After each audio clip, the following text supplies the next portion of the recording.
Kagigel, nag-experiment po tayo ng may luluto ngayon. Sa pamamagitan ng kawaling yan, maglalagay tayo ng mantika at magluluto tayo ng itlog. Lumapit ka, brother. Naging unye. Naglalagay po ako ng mantika dito.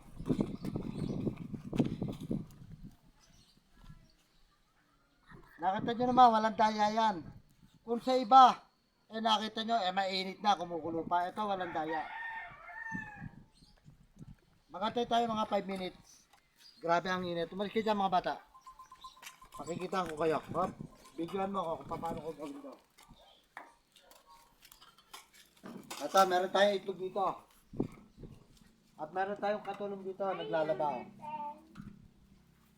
Sa pamagitan ng itlog na to, papakita ko sa inyo kung maluluto o hindi.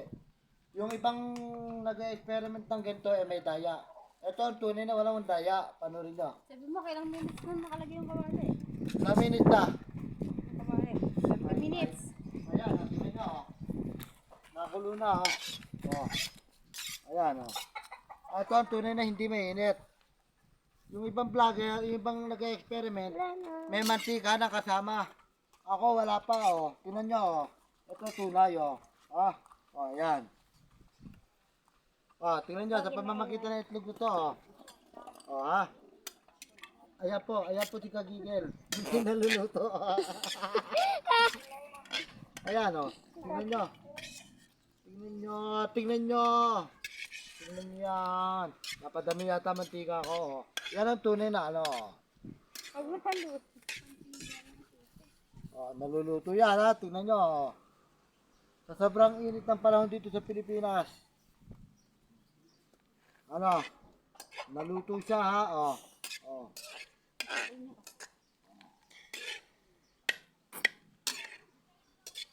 Naluluto yan mga kagigil. Ang aking niluluto ay tawag dito, scramble egg. Scramble egg. Muli po mga kagigil, walang daya po yan. Kahit anong init yan. Maluluto yan sa init ng panahon ngayon. Okay. Ayan, may scramble egg na tayo. Okay. Nakita nyo naman mga kagigil, luto-luto. Okay, maraming salamat sa inyo. 5, 4, 3, 2, 1.